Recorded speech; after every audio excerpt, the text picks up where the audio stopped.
Bem-vindos a mais um programa da Voz de Protesto.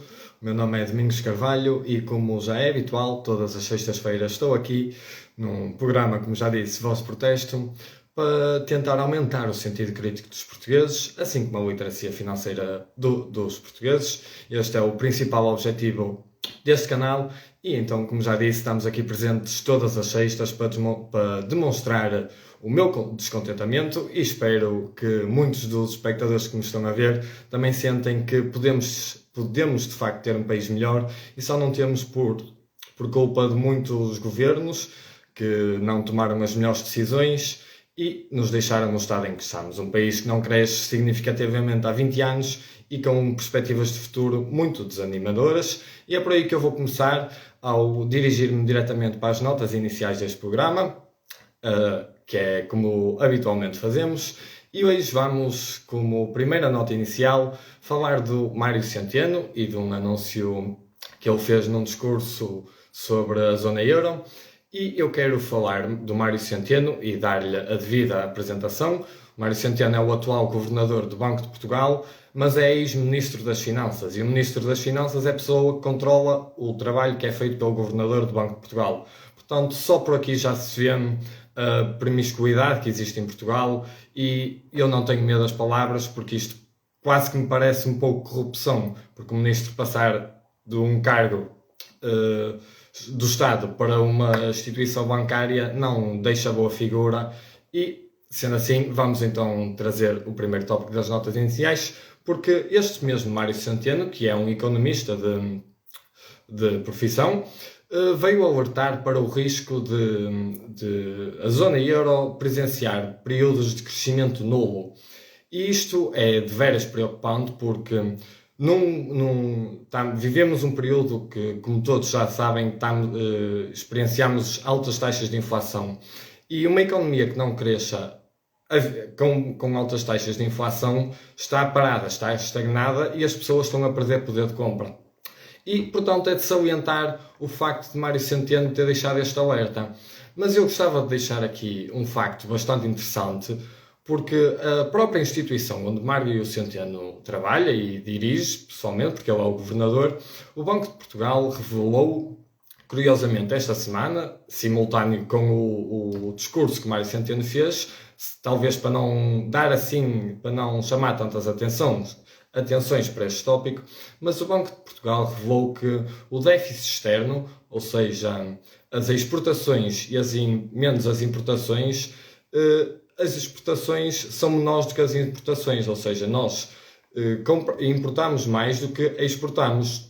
Isto tem uma diferença de 552 milhões de euros. Pensem comigo, um país com um PIB que não cresce há quase 20 anos, um país completamente endividado, com uma dívida pública a rondar os 130% do PIB, ainda importar mais do que exporta é péssimo. É óbvio que esta situação registrou-se em janeiro deste ano, mas como é óbvio, o futuro também é muito incerto e isto não é um bom indicador do estado de Portugal. Dito isto, vamos avançar para o terceiro tópico das notas iniciais, que também vai ser determinante para o futuro de Portugal, que é o seguinte: António Costa, o ex e futuro primeiro-ministro, que ainda não é, aliás vai ser tomada de posse no próximo dia 30 de março, Marcelo vai dar posse ao novo governo, mas o que eu quero trazer como terceiro tópico das notas iniciais é que Costa está pronto para divulgar a lista completa dos ministros que vão fazer parte deste novo governo. Eu gostava de relembrar também que o governo passado era composto por 19 ministros. Foi um dos governos mais longos da história da democracia portuguesa. E o objetivo é que este governo seja uma suposta task force mais curta, mas com mais eficácia, digamos assim. Mas eu trago este tema porquê? Porque deixa-me tremenda preocupação alguns dos nomes que constam nesta suposta lista. Nomes como o Pedro Nuno Santos, o atual Ministro das Infraestruturas, que provavelmente todos o conhecem pelo homem que defende a injeção de 3,2 mil milhões de euros na TAP. Mas também há nomes ainda mais preocupantes, como Fernando Medina, que provavelmente também o conhecem, não pelos melhores motivos, porque Um tópico que eu já falei aqui foi o escândalo do Medina Gate, onde se divulgou dados de ativistas russos, penso eu, à Embaixada Russa, e este senhor está previsto ir para o Ministério das Finanças. Este senhor, que era o ex-presidente da Câmara Municipal de Lisboa, vai assumir o cargo de Ministro das Finanças, em princípio, mas este é um cargo dos cargos mais importantes que se pode ter na governação, porque controlar as finanças do país é essencial para determinar o seu futuro. E como esse é um tema fraturante e de veras importante para mim, e porque o nosso futuro e o futuro do nosso país é muito incerto, e num cenário ainda mais incerto, temos que nos preocupar e que protestar e expor a nossa voz. E sendo assim, passamos para o quarto tópico das notas iniciais, onde eu hoje vou falar novamente do PSI 20. E PSI 20 foi precisamente hoje o último dia e a última vez que chamámos o PSI 20 de PSI 20, porque a partir de segunda-feira o PSI, é o novo nome, como eu já tinha falado aqui, vai passar a ter apenas 15 empresas. Isto deve-se a uma revisão dos parâmetros, que eu também já referi em programas anteriores. Convido todos os meus espectadores a reverem esses mesmos programas. Mas então o PSI só vai passar a ter 15 empresas. Isto, mais uma vez, é quase um espelho da situação em Portugal, porque o objetivo é ter várias empresas e de boa qualidade, grande qualidade no nosso índice.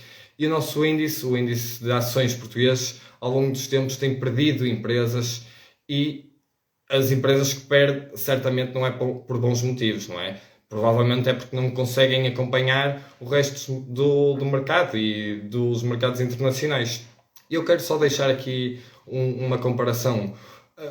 Só um índice dos Estados Unidos, por exemplo, o S&P 500, tem 500 empresas. É óbvio que não se pode comparar os mercados financeiros de Portugal com os Estados Unidos, mas temos que dar apreço ao nosso índice, porque é nosso, é de Portugal, e se os investidores portugueses não se preocuparem com o próprio índice, quem é que se vai preocupar? Porque não pensem que vai ser um americano que vai olhar para as ações portuguesas e pensar que há boas oportunidades, quando de facto até as há, mas não é um americano que vai investir aqui não sei quantos milhões, quando tem empresas na América incríveis e que proporcionam rendimentos surpreendentes.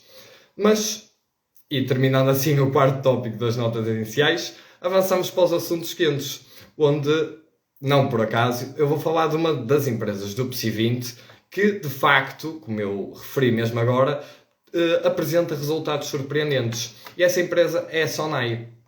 A Sonai é uma das maiores retalhistas, mas não só, em Portugal. É uma das maiores empregadoras em Portugal.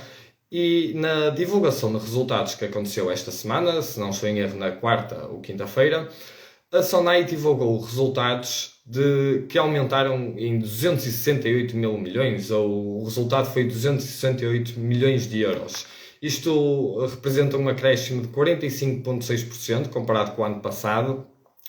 E isto não é normal. Tipo, em Portugal não é normal as empresas terem subidas ou acréscimos de lucro tão elevados, mas isto também é um reflexo do bom trabalho que tem sido desempenhado pela Cláudia Azevedo, a CEO da Sonai. É uma mulher e volto a congratulá-la por isso, porque, como já disse, as mulheres têm capacidades e têm todo o direito e também o dever, diria, de assumir cargos de liderança, porque, como estamos a ver, as mulheres podem fazer diferença. Mas eu também trouxe aqui para os assuntos quentes o caso da Sonai, porque neste mesmo evento de divulgação de resultados foi também anunciado um aumento do dividendo, porque, como de certeza sabem, a Sonai é uma ação cotada na Bolsa que distribui dividendos. Distribui um dividendo anual que dividend yield, ou a taxa de rentabilidade do dividendo, está a rondar os 5%. Ou seja, neste momento, pelo menos, é maior do que a inflação, e se tiverem aí dinheiro, não estarão de certeza a perder poder de compra. Mas eu quero falar aqui do dividendo da Sonai e ser concreto e com valores reais. Eu hoje fui ver a cotação da Sonai, o valor que estava hoje, não antes de fechar o mercado, Mas quando fui verificar a cotação da ação da Sonai, reparei que estava a 1€ por ação. Ou seja, se vocês quiserem comprar uma ação, custa-vos 1€ e mais alguma comissão que possa ser aplicada pela vossa corretora. Mas se quiserem comprar 100 ações, como aplicando o mesmo processo, custa-vos 100€ mais qualquer comissão que possa ser aplicada, embora já haja corretoras onde não se cobra comissões. Mas, e voltando agora aos dividendos, a Sonai anunciou distribuir um dividendo de 0,05 cêntimos por ação. E agora, isto são contas muito fáceis de fazer. Se por cada ação que nós tínhamos, que hoje estava cotada a 1€, recebemos 0,5 cêntimos, se uma pessoa como eu ou qualquer uma das pessoas que hoje e no futuro me possa vir a ver investir 100€, vai comprar 100 ações da Sonai, tendo em conta a cotação de hoje. E na altura de receber dividendos, a ex-dividend date ainda não chegou. A ex-dividend date é a data até onde os investidores têm que possuir a ação para terem direito a receber esse dividendo. E penso que essa data é 16 de maio. E portanto, se nessa altura vocês tiverem 100 ações da Sonai, vocês vão receber por 100 ações 0,05 cêntimos. Ou seja, no total recebem 5€ por 100€ investidos. É óbvio que esses 100€ vão ser voláteis, podem subir e podem descer. Mas é essa a dificuldade para a maior parte dos investidores que começam a ver o seu dinheiro a valorizar e a depreciar e não ter uma noção de perspectiva de longo prazo. A Sonai, como devem saber, e pelas notícias que eu trouxe aqui, é uma empresa estável, é uma empresa sólida, financeiramente, mas também bem estabelecida em Portugal e em mais de 90 países internacionalmente.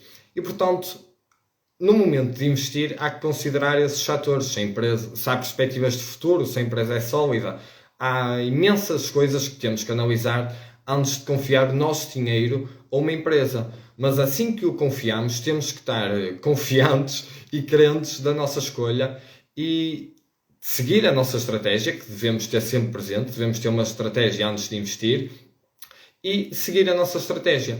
E, portanto, eu resolvi trazer aqui este tema, porque a época de dividendos do PSI, a partir de segunda-feira, já começou e a Sonai vai distribuir ainda o seu dividendo de 0,05 cêntimos por ação e pode parecer pouco, os 0,05 cêntimos por ação, mas quantas mais ações tiverem, mais receberão e, portanto, mantenham-se atentos, vão acompanhando, tentem comprar no momento certo e mantenham-se atentos, mantenham-se informados e, como sempre, mantenham-se com motivos para protestar e peço desculpa à minha falta de vocabulário, digamos mesmo assim. Mas estes são temas que me entusiasmam e também faz parte do propósito do programa, que é contribuir para a literacia financeira. Eu espero ter despertado o entusiasmo em todos que me estão a ver e que possam vir a ver. E termino a pedir para, se gostaram do programa e se sentem que há motivos de descontentamento e motivos para protestar, se puderem partilhar a página para continuarmos a crescer como temos vindo a fazer. E, dito isto, me despeço de todos. Muito obrigado a todos que estão a ver e, com licença, uma boa noite.